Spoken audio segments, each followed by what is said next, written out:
बिस्मिल्लाहिर्रहमानिर्रहीम, अस्सलाम वालेकुम। मेरा नाम डॉक्टर ज़ियाउल्लाह खान गाज़ी है। आज हम बात करेंगे ज़कावत हिस्स के बारे में। ये एक बहुत कॉमन मसला है। बहुत से लोग आते हैं कि भी वो बहुत जल्द डिस्चार्ज हो जाते हैं, अपने पार्टनर को सेटिस्फाइड नहीं कर सकते।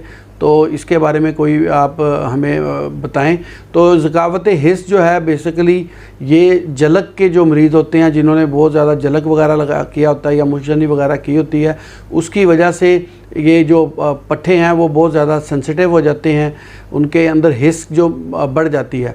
इवन के अगर वो थोड़ा सा भी अगर कोई कपड़े की रगड़ वगैरह भी लगती है तो उनको उससे इंतशार आता है, और जिसकी वजह से वो थोड़ा हल्का डिस्चार्ज होना शुरू हो जाते हैं। तो एक तो ये इसमें फहश जो लिटरेचर है वो या ऐसी वीडियोस देखने की वजह से भी बहुत से लोग हैं जो यानी कि फ़ौरन इंतशार की वजह से वो डिस्चार्ज हो जाते हैं। तो या अपने पार्टनर के पास जाते हैं तब डिस्चार्ज हो जाते हैं। तो उनके लिए ये बड़ी एक इन्फॉर्मेटिव वीडियो है, ये ज़रूर देखिएगा।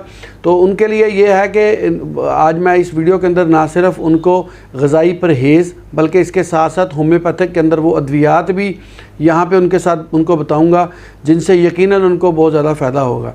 तो ज़कावत हिस्स के जो मरीज़ हैं वो एक तो कसरत जमा की वजह से भी ज़कावत हिस्स की जो पैदा हो जाती है, और बहुत ज़्यादा यानी कि जब वो अपने पार्टनर के पास जाते हैं, ज़्यादा इसको जब प्रैक्टिस करते हैं तो उसकी वजह से भी ये एक मसला हो जाता है। तो इसके अंदर एतदाल का होना बहुत ज़रूरी है।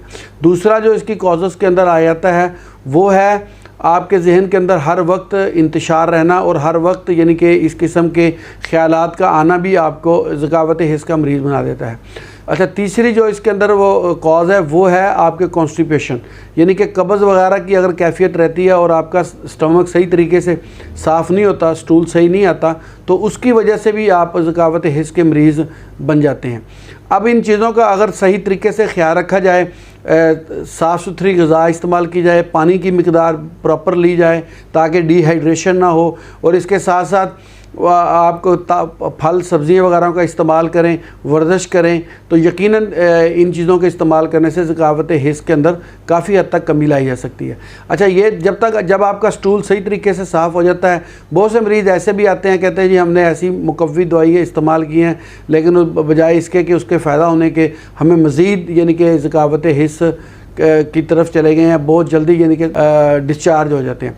तो उनके लिए भी एक ये एडवाइस है कि देखें, जब आप पहले से ही सेंसिटिव टू टच हैं, पहले से ही आपके अंदर जो ज़कावत हिस्स बढ़ी हुई है, वहाँ अगर आप इस किस्म की अद्वियात इस्तेमाल करते हैं जो बहुत ज़्यादा मुकव्वी हैं, या ऐसी ग़िज़ाएँ इस्तेमाल करते हैं जो बहुत ज़्यादा स्कील हैं और देर हज़म है, तो बजाय इसके कि ये मसला हल होने के, ये मसला पहले से ज़्यादा ही होगा। एक तो ये कि आप अपने स्टमक का ख्याल रखें, आपका स्टूल सही तरीके से पास हो।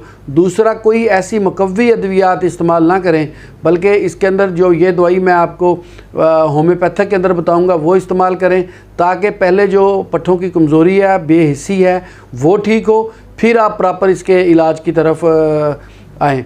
अच्छा, पहली जो इसके अंदर होम्योपैथिक के अंदर दवाई इस्तेमाल होती है वो है सेलेनियम।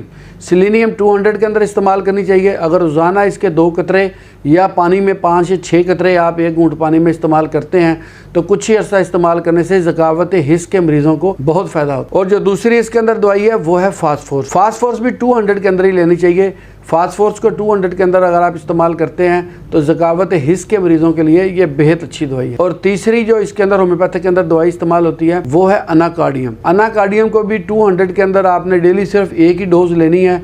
और अगर दूसरी और लास्ट इसके दवाई अंदर जो इस्तेमाल होती है वो है न्यूफरलिटम। न्यूफरलिटम क्यू के अंदर इस्तेमाल करनी चाहिए। इसके आप 10 कतरे सुबह, 10 दोपहर, 10 शाम, 1 घूंट पानी के अंदर आपने इस्तेमाल करने हैं। अगर आप कुछ अर्सा इस्तेमाल करते हैं तो यकीनन इससे बहुत फ़ायदा हो। तो होम्योपैथिक की ये अद्वियात अगर अपनी अलामात के साथ इस्तेमाल कर ली जाएँ तो यकीनन ये जो सेंसिटिव टू टच है, ज़कावत हिस्स के मरीज़ हैं, इनको इससे काफ़ी फ़ायदा होता है। बहुत शुक्रिया, अपना ख्याल रखिएगा और हमारे इस चैनल का भी ख्याल रखिएगा।